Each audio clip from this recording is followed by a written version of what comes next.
Hello, I'm Lynn Weber, the Rector of Church of the Atonement, Episcopal, here in Tenafly, New Jersey. And we're here to talk about the environmental ministry, which is a long-time committed ministry within our congregation. And one of the primary ways that we live out our faith, not only within our own congregation, but in the community and in our state. And I'm here with Carol Schultz, co-chair for the Vestry Environmental Ministry, and Brigitte Carlane, also Vestry co-chair for our environmental ministry. I'm going to take just a couple minutes to give some history. I've been the rector here for about 20 years, and we've had an environmental ministry for just about that long. There is a tradition at Atonement of being environmentally sensitive and thoughtful. I remember being a seminarian back in the early 90s when we had a cleanup day that was environmentally focused. But when we came in around 2001, we began to meet with what was then Partners for Environmental Quality, which later became Green Faith. And we agreed as a vestry back in 2001 to pay a little extra for electricity so that it would be produced in an environmentally sustainable way, so green electricity. And that was the beginning of the commitment of the vestry to environmental care and stewardship as a primary focus of our work here at Atonement. At that time, Judy Massey, of blessed memory, was the Buildings and Grounds chair, and she was part of that process of getting us on with green electricity and also beginning to think about gardening projects. The Donlin family was here for a while, and they helped produce the children's garden as an Eagle Scout project with their son. And Ellen Kuhn was involved in that project, and she became our first environmental chair for the vestry. And we think we're one of the few churches around that has had a consistent vestry chair specifically for environmental ministry since that time. We've done a number of projects over the years. Probably can't talk about all of them. But during those early years, we also remodeled the chapel and updated it. And Ellen Kuhn, who was also an architect, took charge of that project. And we did our best to use sustainable materials. We now have bamboo on the floor around the altar. We used energy-saving electric lights and bulbs. We did a number of things as part of that project to make it environmentally sustainable, and we made a commitment as a vestry to consider environmental issues when we did future renovations or changes in our buildings. We also moved on and through PSE&G's program to help fund making churches and other buildings more environmentally sustainable, a matching grant program where we raised money and received money from PSE&G to replace virtually all of our fluorescent lighting, lighting that had gone up in the 50s and 60s and so forth, and other changes that helped our church to become to have a lighter footprint on the environment. And then our next big project was with Green Faith, and one of our confirmands and for his confirmation project worked with our then vestry chair for environmental ministry, Lynn Wiley, to make Atonement the very first community of faith in the state of New Jersey to receive the Water Shield from Green Faith, showing that we had made a commitment as a church to conserve water, both in our buildings and grounds right here, the church itself, and for those who are members of the church to conserve water in their homes. Lots of other things happen as well, but I'm going to stop there for now and ask both Carol and Brigitte to talk about some of the things that we're involved in most recently in the last few years. Hi, I'm Carol Schultz, and some of the items that the Environmental Committee have been involved with here in the church, our children of our Sunday school are involved with the garden. Every spring they go out and prep the soil, and then they plant, and then throughout the summer they come and they harvest whatever we had planted early in the spring and watch the plants grow and maybe even water that during the summertime. And in the fall we celebrate the harvest, and we bring in the plants and we bring it to this church and people share it. So the garden is a big part of our Sunday school.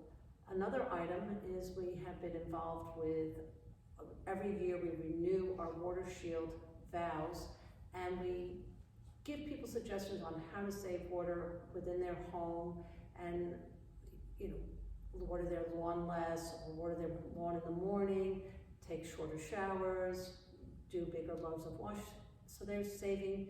And we give these ideas during our water shield renewals. Another item that we have been involved with is Hackensack Riverkeeper.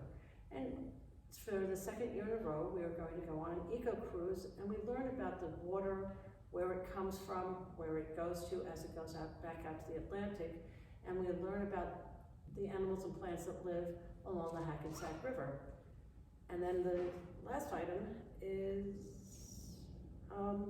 we just as a group, we do cleanups, and we make sure that the church is beautiful, and it's one of those activities as a group, families and all our church members do get involved with.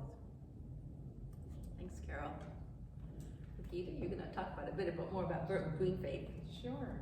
So my name is Birgitta Carlane, and I was very excited when our congregation began working on environmental issues. We have, as Carol mentioned, the ministry here in the church and our wider community in this area, but then also as a part of Green Faith, which is a great organization, and I've been, very honored to be part of that for many years now.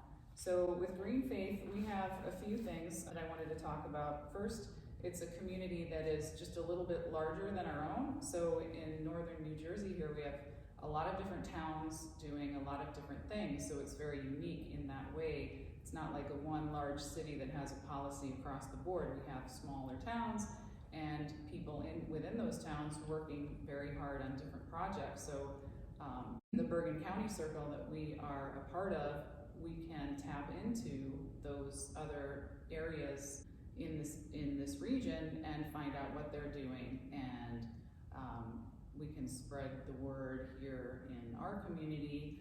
So we're sharing ideas, we're sharing actionable items, and there's really a lot going on, and it's very exciting. It's very forward looking, looking to make the future and the environment, a better place, leaving it a better place if possible for our kids, for our grandkids.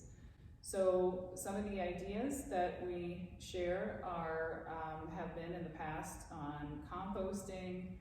We've had a blessing of electric vehicle community events, which I think is really fun because you're combining faith with the environment in a kind of unusual way that you might not think of, and it's an opportunity for people to come and sit in the cars, get to know what an electric vehicle is, what it looks like, how it operates. The other actionable items that we have been working on are rally participation. So there have been a number of different rallies. One of them in particular was a great win for New Jersey and for our air and our water. That was the Meadowlands power plant, the fracked gas power plant that was being proposed by a foreign company through a subsidiary on the West Coast. So we were able to rally with Green Faith and our partner organizations, such as Food and Water Watch, the Sierra Club, other organizations that Green Faith works closely with and shares ideas with also. We were able to really rally this entire area, and a lot of grassroots effort went into stopping this power plant, the proposed power plant, and we succeeded. We won. Got the governor to change his mind, right? Yes, he originally exactly. approved the one that was behind it, and then he felt all the pressure and reevaluated and changed his mind. So that was a big win. That was very exciting for all of us, because it would have affected, even though it wasn't in Bergen County, it would have affected our air. We're very close to where it was going to be positioned in the Meadowlands. So that was a great win for all of us. Green Faith also has sponsored cleanup days. So in the rivers, the Hackensack River, they've sponsored some cleanup days there. They spearhead a lot of petitions and encourage us to speak with our elected officials. And we have signed a great number of petitions on various issues over the years, and just, you know, making our voices heard. And as a group, I think it has much more effect as just individuals speaking out, even though that's beneficial too, but coming together as this group. And that we actually saw the effects of last week when we had our most recent Green Faith Circle meeting, and Assemblyman Johnson, thanks to Carol, was invited to come, and he came and spent a good amount of time, 45 minutes, I believe, at least, maybe more, maybe an hour, with us discussing the concerns that we have in this area and really getting to know the issues. One issue that came up was the issue of waste, medical waste. And one of our members asked what is happening with the medical waste, because there is so much more now with the pandemic, and what is going on with that on the legislative level. And that was something that he was going to get back to us on. He didn't really have an answer for that, and he was very interested to know, and that was a concern for us and for him as well, and for all of us. So the other thing that Green Faith has done recently is support divestment and investing in clean energy sources. And so they have actually spread the word on different companies that are focusing on clean energy investing. And a lot of these things we wouldn't necessarily know about because there is so much going on. So this is a great kind of filtering mechanism, so we can all get to know these issues and then disseminate it out from there to our respective congregations. So there's a lot going on now for people getting to know more about what's happening environmentally, what we can do to change things, what the new technologies are. There are always innovations, and I think this is one industry that is really we're going to see a lot of changes in our lifetimes. And I think that that's very exciting to see what will come. Great. Thank you, Brigitte. Like the Green Faith Circles has been a really wonderful way to share our own experience, because we kind of climbed on board pretty early with environmental ministry and share our experience with others. And we were founding members of the Green Faith Bergen Circle. And it's one of our most active circles. And is there anything else, Carol, that you'd like to? It's been wonderful working with Green Faith, because there's ideas that, because we represent so many different communities, we're able to kind of rally together, and then we bond with, say, a Sierra Club or some of the other organizations, and we can really together make some of the changes. And again, like the windmills, I mean, they are actively going to start building those windmills off the coast of Atlantic City. They generated the utility substation for New Jersey Transit. We were able to stop that, and you are presented with these big issues, and Green Faith plus all the other environmental groups out there, we were able to make a change, and it's great to be part of it and know that your little bit made a difference. And I should say, as the rector, not only that I appreciate all the work that Carol and Brigitte and others before them and with them doing, but we also, of course, reflect our commitment to the care of God's creation in our worship and in our church life in various ways. In our liturgical cycle, we have a full creation season in the fall, where we always have hymns and readings, and sometimes guest speakers around issues of the care of God's creation.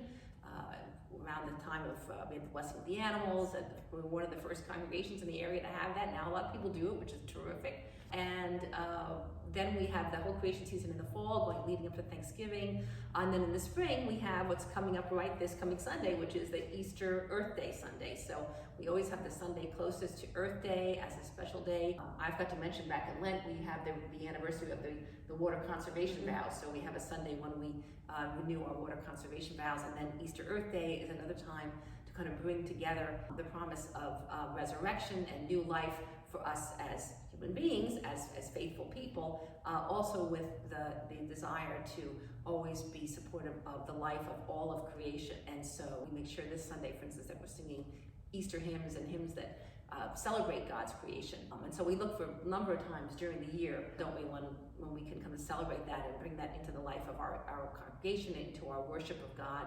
Specifically for us, working on an interfaith basis through Green Faith, but also bringing our own Christian tradition and Christian beliefs to bear on our care of God's world. So it's exciting, all the things that are going both in the congregation and beyond, in partnership with other congregations of different faiths. So I hope that you're interested too in doing environmental work wherever you are, or wherever you may be, or that at some point you might want to join us in all that we do in worship and education and advocacy for the sake of God's creation. So thank you very much for listening to us, and God bless, and happy Easter and happy Earth Day.